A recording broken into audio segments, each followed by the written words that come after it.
guys, this is Comic Uno. Today I'm doing a review for a great video game tie-in, probably the best video game tie-in, and that is Injustice: Gods Among Us issue 4. But before I start talking about this issue, just want to give you guys a little update. I have 3 reviews on DarkAvengerINC that I usually do on Comic Uno, which are, let me get them, Fantastic Four issue 7, New Avengers issue 5, and Wolverine X-Men issue 28. So if you want to go check out those reviews, just go in the description below and there'll be a link for DarkAvengerINC.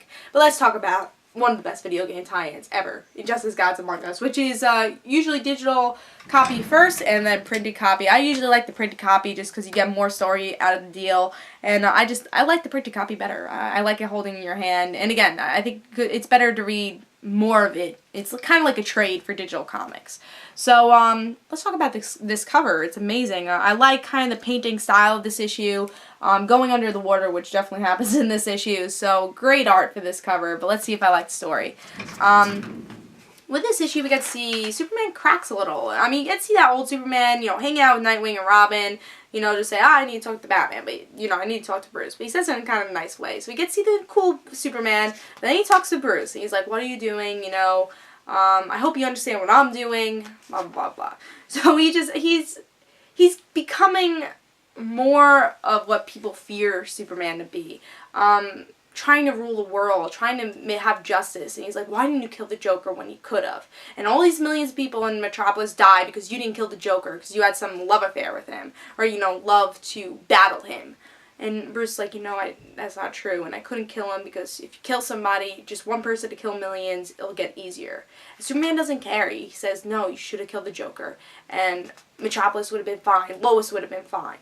So we also get another story with Aquaman. He's upset with Superman, and he actually uses his fish to attack like San Francisco and stuff, saying, hey, I'm strong too. And the Justice League is listening, obviously, to Superman saying, hey, you can't do this, Superman doesn't want you to do this. And the author is just trying to prove a point. He's like, you can't be this god and make everyone else weak. You can't control us. But Superman shows he can control them by getting Atlantis into a desert and saying, if you don't do what I want to do, then Atlantis is not going to be Atlantis anymore. He's like, okay, I'll bring everyone back, don't worry. So we get to see, with this issue, how strong Superman is and what he'll go to and how these events changed him. And also Wonder Woman and Superman's relationship a little also, because Wonder Woman wants Superman because they're like the power couple, and Arthur actually says, tell Clark that I'm sorry, I didn't mean it, I was just trying to prove a point. And Wonder Woman doesn't tell him that. He's like, oh, no, he doesn't say anything. So Wonder Woman's actually trying to push Clark off the edge also, because for her own motives. So, honestly, I think Injustice: Gods Among Us in general is such an interesting story. Seeing Clark go over the edge, something that, the government in, the DC universe is always scared of. This such powerful character going over the edge. Yeah, he's an American icon. He's perfect, and something that we all wanted to be, and that's what he used to be. But how about if that's not true? And that's what Injustice: Gods Among Us does.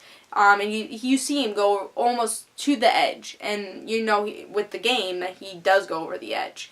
And that's what I really liked about the story. The butting heads of Bruce was amazing also. I think the only thing I didn't love was the Aquaman part at first. I was like, I don't know where this is really going. But I think once Superman actually got into the picture with the Aquaman story, it got really interesting. Because he's like, hey, this is what I will do. And Aquaman trying to butt heads with Superman in a different way, saying, hey, you're not so powerful. But obviously Superman is that powerful. And again, Wonder Woman's motives is very interesting. So there's a lot of different interesting dynamics happening in this series. If you're not reading this is the best video game tie-in I've ever read. Usually I hate video game tie-ins, honestly. They're usually not that good. But the story for this is really interesting. And again, I think it's because it is a superhero comic and is based on, it's like an Elseworld superhero comic and miniseries, but it's so interesting because you don't see Superman really do this at all. But seeing Superman go over the edge, like a perfect character like Superman go over the edge, it's really interesting, and that's what makes this series really interesting. I guess the only complaint, again, besides the Aquaman thing, is that they do change the art with this series, with this issue. They have this kind of cartoony art at first, but then they have the regular art they usually use in the beginning. So I felt a little I didn't really like the cartoony art. I like this art a little bit better.